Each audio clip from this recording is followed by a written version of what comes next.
बिस्मिल्लाहिर्रहमानिर्रहीम। सामईन कराम, आप सुन रहे हैं इंस्पेक्टर नवाज खान सीरीज़ के सिलसिले की एक कहानी पहलवान पट्ठा और मुरीदनी, जिसके मुसन्निफ हैं ताहिर जावेद मुग़ल, और ये इस सिलसिले की किस्त नंबर 3 है। मुझे उम्मीद है आपको मेरी ये काविश पसंद आ रही होगी। आपने अगर अभी तक मेरा चैनल कहानी घर सब्सक्राइब नहीं किया तो अभी मेरे चैनल को सब्सक्राइब करके बेल नोटिफिकेशन ऑन कर लीजिए, ताकि आने वाली हर नई कहानी की इत्तला बर वक्त आप तक पहुंच सके। मैंने बाबू के साथ कई घंटे तक मगजमारी की। वो सिर्फ इतना बता सका कि टेक सिंह इन दिनों पूरन कच्छ के इलाके में बड़े डेक नाले के उस पार डेरा डाले हुए है। उसने एतराफ़ किया कि पहलवान के साथ मिलकर उसने पुलिस मुकाबला किया था, और ये भी माना कि वो उस वक्त पहलवान को लेकर पूरन कच्छ जा रहा था। मैंने कहा, फिर तुम्हें यह भी मालूम होगा कि टेक सिंह पूरन कच्छ में कहाँ ठहरा हुआ है। वो बोला, मालूम तो है, लेकिन मैं आपको वहां पहुंचा नहीं सकता। अब तक टेक सिंह को मेरी गिरफ्तारी की इत्तला हो चुकी होगी, और अगर नहीं हुई तो आज शाम तक हो जाएगी। हमें पूरन कच्छ तक पहुंचते पहुंचते रात तो हो ही जाएगी। हम जितने आदमी वहां पहुंचेंगे उनमें से कोई एक भी वापस आ जाए तो वो बड़ा भागवान होगा। हमसे क्या पूछते हो, आप जानते ही हो साहब। पिछले बरस अंग्रेज कप्तान फौज की पूरी कंपनी लेकर गया था। उनमें से कितने बचे थे, और जो बचे थे उनमें कितनों के हाथ पांव सलामत थे। बाबू कुछ ऐसा गलत नहीं कह रहा था।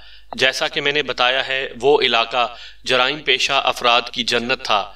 यहाँ घुसकर किसी भी शख्स को गिरफ्तार कर लेना जुए शीर लाने से कम नहीं था। अब तो कानून नाफिज करने वाले इदारों ने उस तरफ से वैसे ही आंखें बंद कर ली थीं।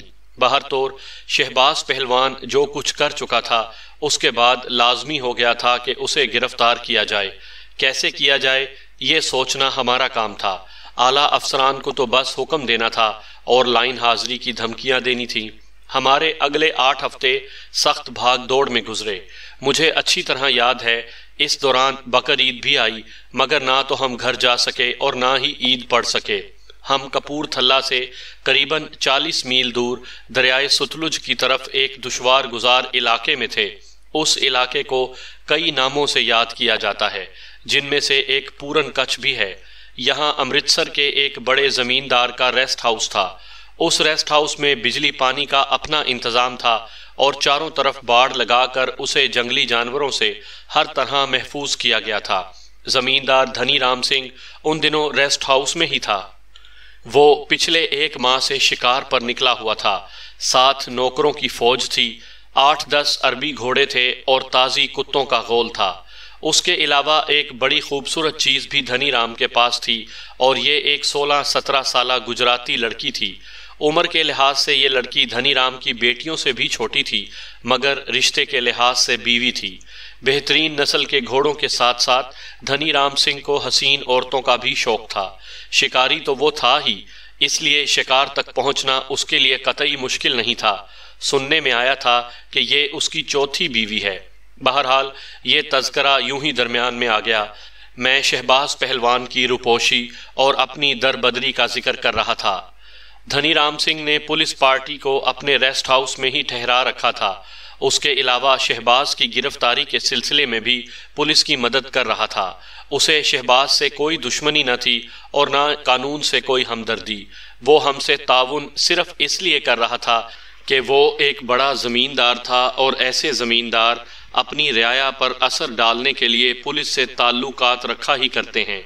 रेस्ट हाउस में पुलिस पार्टी की खूब टहल सेवा हो रही थी, और उसके अलावा धनी राम सिंह का मुलाजिम ख़ास बजरंग ऐसे मुख्तलिफ लोगों को हमारे पास लाता रहता था, जिनसे पहलवान या टेक सिंह के बारे में मालूमात हासिल हो सकती थीं। अब तक की तफ्तीश से हमें अंदाज़ा हुआ था कि ना सिर्फ शहबाज पहलवान टेक सिंह के पास पहुंच चुका है, बल्कि उसका छोटा भाई अयाज उर्फ अयाजी भी, जो शहबाज के साथ ही मफरूर हुआ था, टेक सिंह के ठिकाने पर मौजूद है। टेक सिंह का ठिकाना भी हमारी नज़र में आ गया था, मगर वहाँ छापा मारकर शहबाज को गिरफ्तार करना दरिंदे की कछार में उसका शिकार छीनने के बराबर था। जूं जूं आला अफसरान की तरफ से दबाव बढ़ रहा था, हमारी भागदौड़ भी शिद्दत पकड़ रही थी। लेकिन फौरी तौर पर कामयाबी की कोई सूरत नजर नहीं आती थी। किसी वक्त बैठे बिठाए मुझे इंस्पेक्टर निहाल सिंह पर सख्त गुस्सा आने लगता। वो खुद तो 2 गोलियां खाकर स्वर्ग पधार गया था और हमारी जान मुसीबत में डाल गया था। उसने अनाड़ी शिकारी जैसा किरदार अदा किया था जो अपने गलत निशाने से शेर को आदमखोर बना देता है और अनगिनत जिंदगियों को खतरे में डाल देता है। वो एक चमकीली दोपहर थी। नीम गर्म हवा खुद रो पौधों से इटखेलियां करती गुजर रही थी। इंस्पेक्टर अरोड़ा अंदर कमरे में सो रहा था। मैं लॉन में कुर्सी डाले बैठा था। बिलाल शाह के अलावा 2 सिपाही भी वहां मौजूद थे। वो तीनों एक 3 दिन पुराने अखबार पर झुके हुए अपने अपने मतलब की खबर ढूंढने की कोशिश कर रहे थे। अचानक मेन गेट की तरफ घोड़े की टाप सुनाई दी। मैंने समझा धनी राम सिंह का कोई शिकारी होगा। ये लोग सुबह सवेरे अक्सर मुर्गाबी के शिकार से वापस आते थे। खून आलूद थैलों में मुर्गाबियाँ या जंगली खरगोश भरे होते थे या फिर कोई फरबा अंदाम सुअर घोड़े पर लदा होता था। लेकिन उस वक्त जो घुड़सवार मेन गेट पर नजर आया वो शिकारी था, ना ही मैंने उसे पहले देखा था। वो चौड़े चकले सीने और बेहद मजबूत जिस्म वाला एक 17-18 साला नौजवान था। रंग गोरा चिट्टा था। दाढ़ी अभी भरकर नहीं आई थी। नौजवान की रेशमी कमीज गिरेबान से फटी हुई थी और चेहरे पर बाएं आंख के ऐन नीचे चोट का ताज़ा निशान था। वो घोड़े से उतरकर सीधा हमारी तरफ आया। उसकी चाल में पहलवानों की सी शानो शौकत थी। अस्सलामु अलैकुम, उसने दोनों हाथ माथे पर रखकर सलाम किया। वालेकुम अस्सलाम, बैठो। मैंने कुर्सी की तरफ इशारा किया। मैं भांप चुका था कि नौजवान के लिबास में पिस्तौल, रिवॉल्वर वगैरह मौजूद है।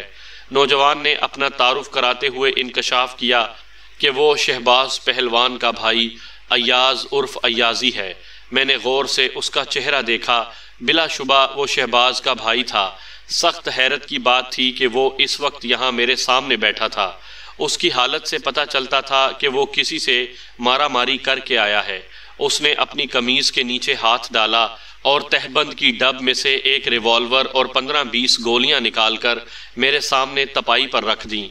वो बोला, थानेदार साहब, मैंने कोई जुर्म नहीं किया। अगर कोई जुर्म है तो सिर्फ ये कि मैं अपने भाइये यानी भाई के साथ 8-10 हफ्ते टेक सिंह के डेरे पर रहा हूँ। अब मेरी आंखें खुल गई हैं जनाब। मुझे अच्छे बुरे की पहचान हो गई है। मुझे पता चल गया है कि कौन क्या है। आखिरी अल्फाज कहते कहते अय्याज का गला रिंध गया। मैं समझ गया कि अय्याज उर्फ अय्याजी चोट खा कर आया है।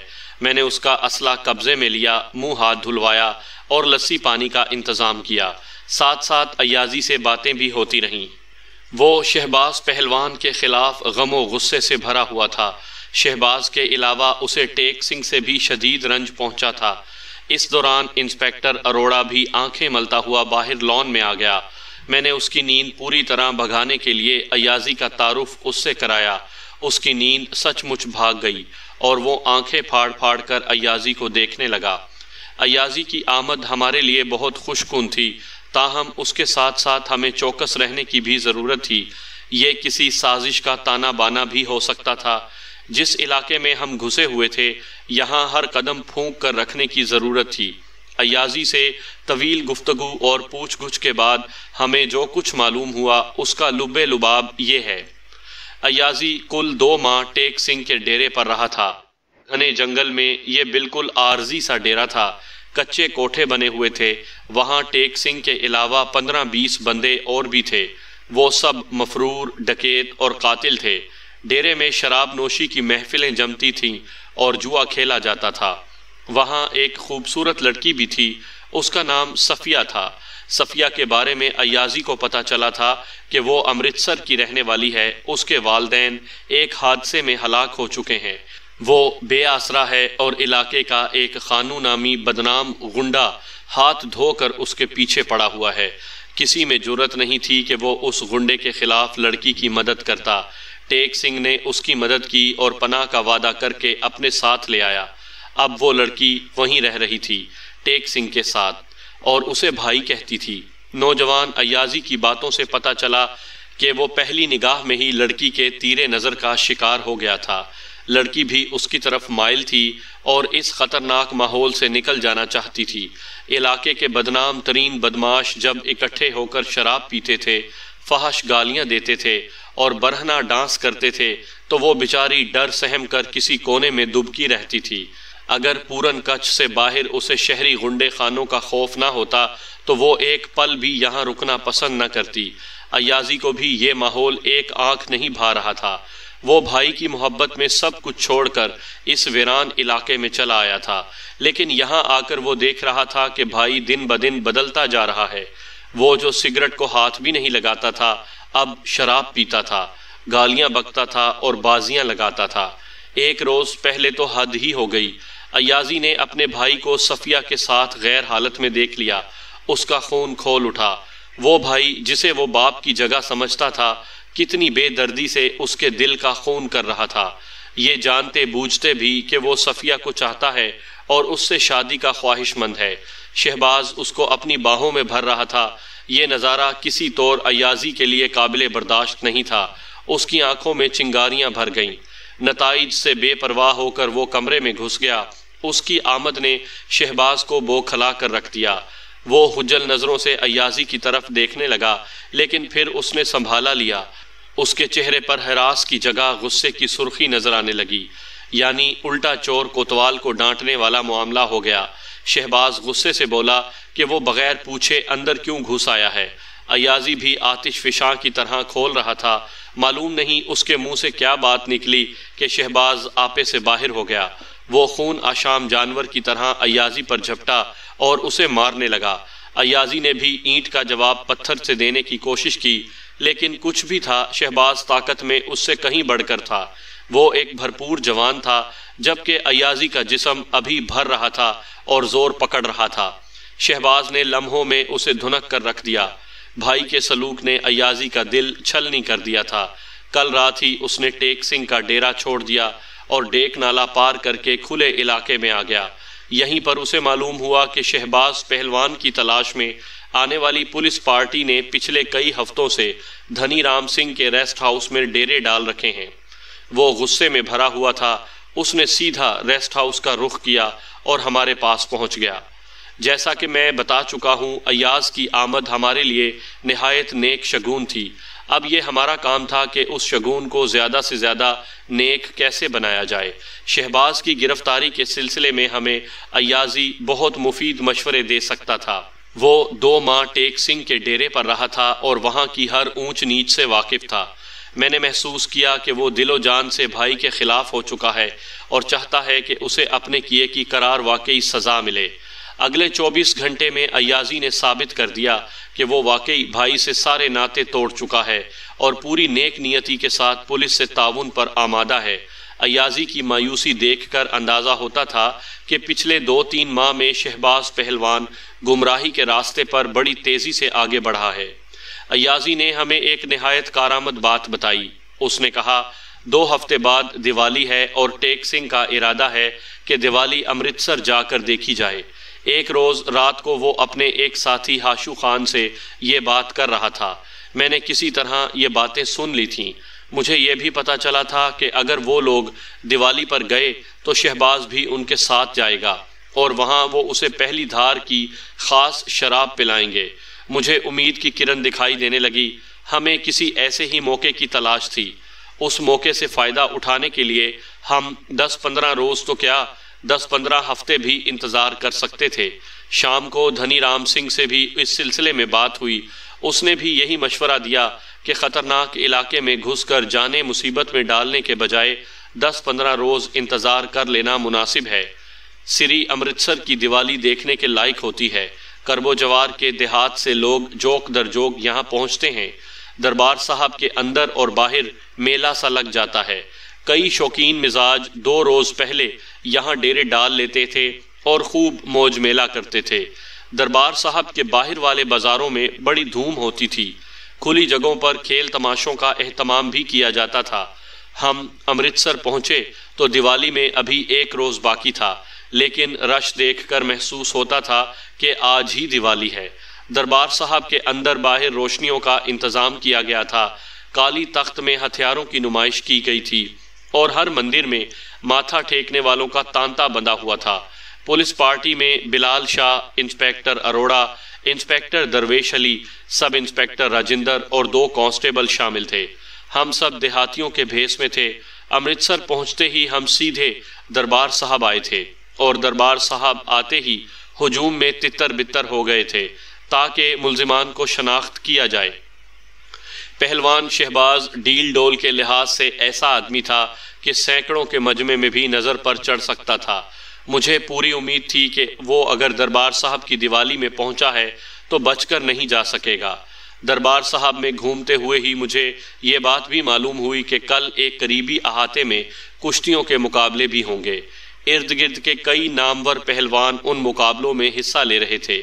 हमारे थाने जीवन के 2 पहलवान भी उस दंगल में उतर रहे थे। मेरा दिल गवाही देने लगा कि अगर शहबाज पहलवान यहाँ मौजूद है तो वो कल की कुश्ती देखने ज़रूर आएगा, चाहे थोड़ी देर के लिए ही आए। कुश्ती का सुनकर बिलाल शाह भी बड़े जोशो खरोश का इजहार करने लगा। जैसा कि मैंने बताया है कि गांव में उसने अपना एक पट्ठा तैयार कर रखा था। ये पट्ठा भी दिवाली मेले पर आया हुआ था और बिलाल शाह से उसकी मुलाकात हो चुकी थी। बिलाल शाह ने उसकी तैयारी देखकर ऐलान कर दिया था कि वो भी अपने पट्ठे का जोड़ कराएगा।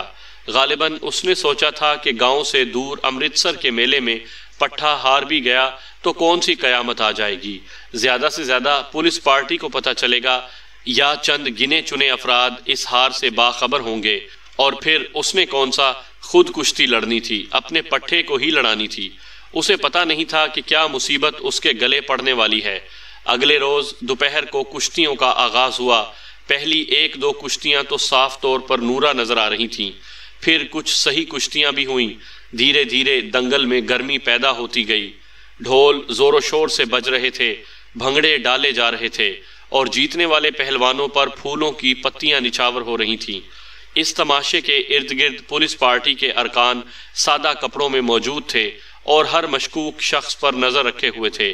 कुश्तियां होती रहीं और थोड़ी देर बाद बिलाल शाह के पट्ठे की बारी भी आ गई। उस नौजवान का नाम असद था। ये एक साबका नंबरदार करमू जट का बेटा था। अच्छे जिस्म का मालिक था लेकिन कद कुछ छोटा था। ऊपर से उसे बिलाल शाह जैसा पीर उस्ताद मिला हुआ था। कुश्ती शुरू हुई तो मुखालिफ पहलवान ने उसे पहला दाव ही ऐसा मारा कि वो 5 फुट हवा में उछलकर बिलाल शाह के कदमों में जा गिरा। चित होने में बस थोड़ी सी कसर रह गई थी। हरीफ पहलवान ने उसे दबोच लिया और सीने के जोर से रगेद रगेद कर चारों शाने चित करने की कोशिश करने लगा। पट्ठे से ज्यादा बिलाल शाह का अपना जोर लग रहा था। वो चीख चीख कर उसे दाव बता रहा था। कभी उकड़ू बैठता था, कभी अपना सर जमीन से लगा देता था, कभी बेबसी से हमारी तरफ देखने लगता था। दाव बताते बताते उसे ना जाने क्या सूझी कि उसने अखाड़े में पांव रख दिया। इस बात पर मुखालिफ पहलवान का खलीफा भड़क उठा। उसने चिल्लाकर बिलाल शाह से कहा कि वो इतना ही सांड है तो खुद मैदान में आ जाए। बिलाल शाह ने भी तरकी बा तरकी जवाब दिया। मुखालिफ पहलवान के खलीफे ने उसी वक्त भड़क मारकर कमीज उतार फेंकी, फिर धोती उतार कर एक तरफ रख दी और रान पर हाथ मारकर बोला, मैं तुझसे 10-15 साल बड़ा हूँ, लेकिन अभी इन हड्डियों में इतनी ताकत है कि तुझ जैसे बंद गोभी का अरक निकाल सकूं। बाप का है तो अभी आ मैदान में। बिलाल शाह के 14 तबक रोशन हो गए, लेकिन बाप की गाली दरमियान में आ गई थी। वो पीछे नहीं हट सकता था। बहुत से लोग बिलाल की तरफ देखकर शोर मचाने लगे। उठ जाओ खलीफा जी, उतार दो कपड़े, हो जाए हथ जोड़ी। बिलाल शाह के माथे पर पसीना चमकने लगा। उसने सवालिया नजरों से मेरी तरफ देखा। मैंने पास जाकर कहा, दूध जलेबियां और अदरिड़ के हराम मत करो। खलीफा बने हो तो बनकर दिखा दो, हो जाने दो जो होता है। लोग दाएं बाएं से बिलाल शाह को धकेलने लगे और उम्र रसीदा अफराद ने हिम्मत अफजाई के लिए थपकियां देना शुरू कर दी। इस दौरान बिलाल शाह के पट्ठा साहब भी अखाड़े में चारों शाने चित हो गए। लोगों ने शोर मचा दिया। सब इंस्पेक्टर दरवेश अली ने बिलाल शाह के कान में कहा, शाह जी हुण ते तुहाडी कुश्ती बनदी है, तख्त ते बैठ जाओ या तख्ता हो जाओ। मुखालिफ खलीफे ने अखाड़े में दाखिल होकर एक टांग पर रक्स किया और बुलबुली मार दी। अब मामला बिलाल शाह की बर्दाश्त से बाहर हो चुका था। उसने भी कमीज उतार फेंकी। मुखालिफ खलीफे की तरह धोती भी उतार फेंकी, लेकिन सबसे नीचे उसने जांगिया नहीं पहन रखा था। एक पहलवान ने अपना सुर्ख जांगिया यानी लंगोट बिलाल शाह को पेश किया। हम सब ने मिल मिलाकर लंगोट बिलाल शाह को कसाया। बस कुछ ना पूछें, लंगोट में बिलाल शाह कैसा लग रहा था। अब भी मंजर आंखों के सामने आता है तो हंसी छूट जाती है।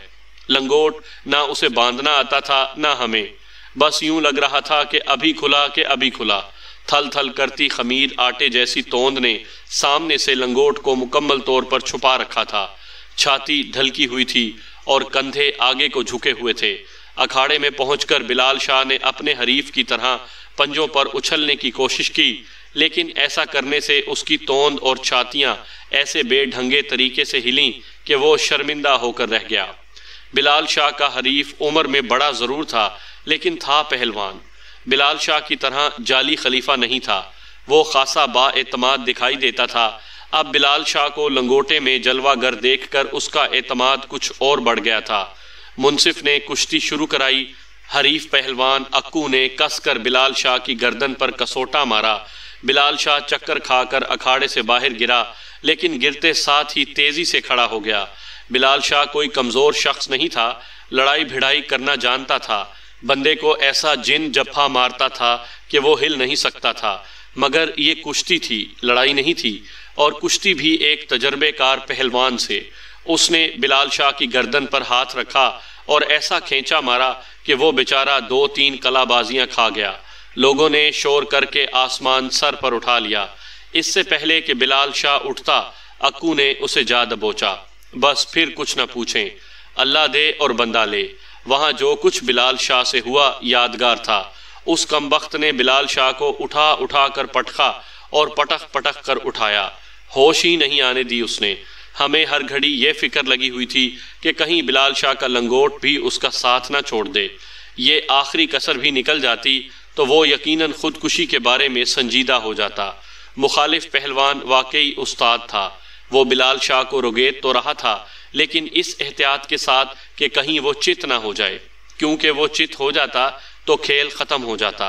अब सूरत हाल ये थी कि बिलाल शाह खुद चित होने की कोशिश कर रहा था, लेकिन वो चित नहीं होने देता था। फिर अचानक वही बात हुई जिसका मुझे खतरा था। बिलाल शाह के मुंह से गालियों की बौछार निकली और ये कुश्ती सीधी सादी लड़ाई में बदल गई। खुद को हरीफ पहलवान से छुड़ाकर बिलाल शाह अखाड़े से बाहर लपका। अंदर से साफ जाहिर था कि पुख्ता ईंट या ऐसी ही कोई और चीज़ ढूंढने निकला है। बिलाल शाह को काबू करने के लिए मैं और दरवेश अली उसकी तरफ भागे और उस वक्त मेरी निगाह शहबाज पहलवान पर पड़ी। शहबाज पहलवान, जो अब पहलवान नहीं था, एक खूनी कातिल और डकैत था। पहलवान ने पगड़ी बांध रखी थी। पगड़ी का पल्लू ठोड़ी के नीचे से गुजरकर बाएं कान में उड़सा हुआ था। इस तरह ढाटा सा बन गया था और शहबाज पहलवान की सूरत आधे से ज्यादा छुप गई थी। उसे कुछ मालूम नहीं था कि उसके इर्द गिर्द सफ़ेद कपड़ों में पुलिस वाले मौजूद हैं।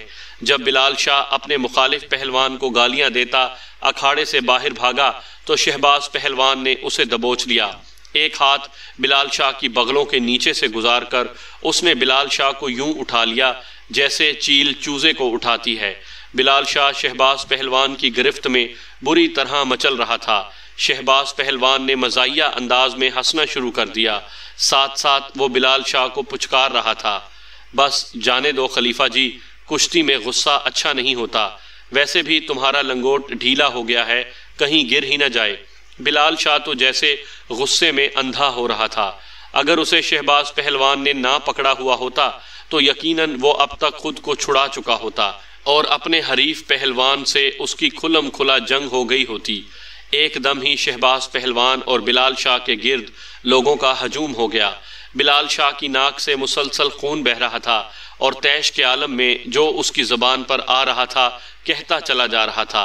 अखाड़े में तो वो मुखालिफ पहलवान से मात खा गया था, लेकिन ज़बानी कलामी उसने अपने हरीफ की 7 पुश्तों को वो रगड़े दिए कि खुदा की पनाह। एक दो बुजुर्ग पहलवानों ने पूछा कि आखिर हुआ क्या है, वो क्यों इतना सीख पा हो गया है। बिलाल शाह गिरज कर बोला, उस हरामी ने मुझे माँ बहन की गालियां दी हैं। ये सरासर इल्ज़ाम था। असल बात मैं अच्छी तरह जानता था, यकीनन दूसरे लोग भी जान गए होंगे। दरअसल हरीफ पहलवान ने बिलाल शाह को जानबूझकर ख़वार किया था। बिलाल शाह पर हावी होने के बावजूद वो कुश्ती को तूल देता रहा। फिर एक मौका ऐसा आया था कि बिलाल शाह खुद चित हो जाना चाहता था ताकि उसकी जान छूटे, लेकिन वो उसे चित भी नहीं होने देता था। मैंने खुद देखा था कि बिलाल शाह जोर लगाकर अपने दोनों कंधे ज़मीन से लगाने की कोशिश कर रहा था और हरीफ पहलवान उसे औंधा करने की फ़िक्र में है। बड़ी दिलचस्प कुश्ती हुई थी। ये अब कुश्ती से भी बढ़कर दिलचस्प लड़ाई हो रही थी। कोई और मौका होता तो हम यकीनन इस लड़ाई भिड़ाई से बहुत लुत्फ़ अंदोज़ होते, लेकिन अब शहबाज पहलवान हमें नज़र आ चुका था और उस खूनी पर काबू पाने का चैलेंज हमारे सामने था। मैंने कमीज़ के नीचे हाथ डालकर अपना सरकारी रिवॉल्वर निकाल लिया और लोगों के दरमियान रास्ता बनाता शहबाज पहलवान की तरफ बढ़ने लगा। सामने से इंस्पेक्टर अरोड़ा भी आहिस्ता आहिस्ता शहबाज की तरफ आ रहा था। मेरी निगाहें शहबाज पहलवान के इर्द गिर्द टेक सिंह को तलाश कर रही थीं। यकीनी बात थी कि शहबाज यहाँ है तो टेक सिंह भी आसपास मौजूद होगा। और फिर मैंने टेक सिंह को देख लिया। वो शहबाज की बाएं जानिब खड़ा था। उसने एक गर्म चादर पगड़ी के ऊपर से गुजारकर गर्दन के गिर्द लपेट रखी थी। रंग सांवला और आंखें अंगारों की तरह सुर्ख नजर आती थीं। अभी मैं और इंस्पेक्टर अरोड़ा शहबाज से 8-10 फुट दूर ही थे कि अचानक बिजली सी लपक गई। शहबाज के पीछे से सब इंस्पेक्टर राजिंदर बरामद हुआ और सत श्री अकाल का नारा लगाकर उसने शहबाज को अपने बाजुओं में जकड़ लिया। सब इंस्पेक्टर राजिंदर काफ़ी लहीम शहीम नौजवान था, कबड्डी खेलता था और उसकी गिरफ्त बड़ी मशहूर थी, लेकिन उसने जिसे पकड़ा था वो शहबाज पहलवान था और शहबाज पहलवान को जफ्फा डालने की कोशिश को गलती के सिवा और क्या नाम दिया जा सकता था। मैंने शहबाज पहलवान को तेज़ी से घूमते देखा। चंद लम्हों के लिए राजिंदर ने शहबाज पर गिरफ्त कायम रखने की कोशिश की, फिर पसलियों में एक जोरदार कोहनी खाई और उछलकर दूर जा गिरा। इतने में सब इंस्पेक्टर दरवेश अली भी शहबाज पर जा पड़ा। उसने पीछे से आकर बड़ी फुर्ती से अपनी पगड़ी शहबाज के गले में डाल दी और खींचा मारकर उसे कमर के बल गिराने की कोशिश की। शहबाज थोड़ा सा लड़खड़ाकर एक बार फिर संभल गया। शायद दरवेश अली का दूसरा झटका उसे गिरा ही देता, लेकिन इस दौरान टेक सिंह हरकत में आ गया। दरवेश अली टेक सिंह की मौजूदगी से बिल्कुल बेखबर था। टेक सिंह ने अपनी चादर के नीचे से कारबीन निकाली और उसका दस्ता बड़ी जोर से दरवेश अली की गर्दन पर मारा। दरवेश अली के हाथ से पगड़ी छूट गई और वो लहराकर औंधे मुंह अखाड़े में जा गिरा। एकदम शहबाज ने भी अपने लिबास के अंदर से विलायती रिवॉल्वर निकाल लिया। टेक सिंह और शहबाज अंधाधुंध हवाई फायरिंग करते मुखालिफ सिमत में भागे। रिवॉल्वर मेरे हाथ में था, लेकिन मैं फायर नहीं कर सकता था। चारों तरफ भगदड़ मची हुई थी और गोली किसी को भी लग सकती थी। इंस्पेक्टर अरोड़ा ने चंद हवाई फायर किए और चिल्ला चिल्लाकर शहबाज को रुकने का हुक्म देने लगा, लेकिन उसकी चीखों पुकार का भला क्या असर होना था। हम आगे पीछे भागते अखाड़े से कोई एक फरलांग आगे निकल आए। ये दरबार साहब का पिछवाड़ा था। यहाँ एक छोटे चौक से 3 गलियाँ मुख्तलिफ सिमतों में निकलती थीं। दरमियान वाली गली में खाकी रंग की एक खटारा जीप खड़ी हुई थी।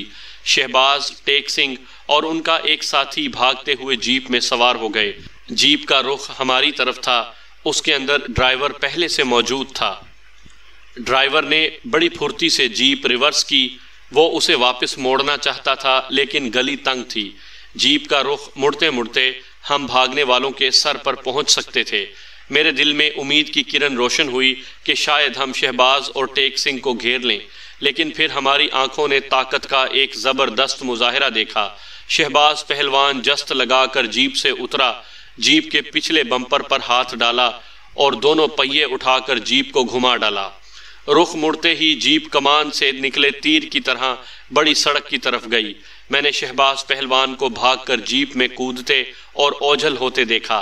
उस वक्त जीप से मेरा फासला 20 गज के करीब था। उस मौके पर मैंने बड़ी एहतियात से जीप के टायरों पर 3 गोलियां चलाईं, लेकिन निशाना खता गया। जीप शोर मचाती और धूल उड़ाती बड़ी सड़क की तरफ निकल गई।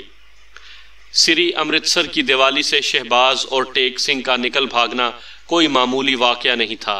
ये वाकया यूं कुछ और संगीन हो गया था कि जीप में फरार होते वक्त मुलजिमों ने बड़ी सड़क के मोड़ पर एक साइकिल सवार को भी रौंद डाला था। साइकिल सवार बुरी तरह जख्मी हुआ था और साइकिल के कैरियर पर बैठी हुई एक गुड़िया सी लड़की मौके पर जाँ बहक हो गई थी। दरबार साहब से फरार होकर शहबाज एक बार फिर अपनी कमीनगाह यानी पूरन कच्छ में घुस चुका था।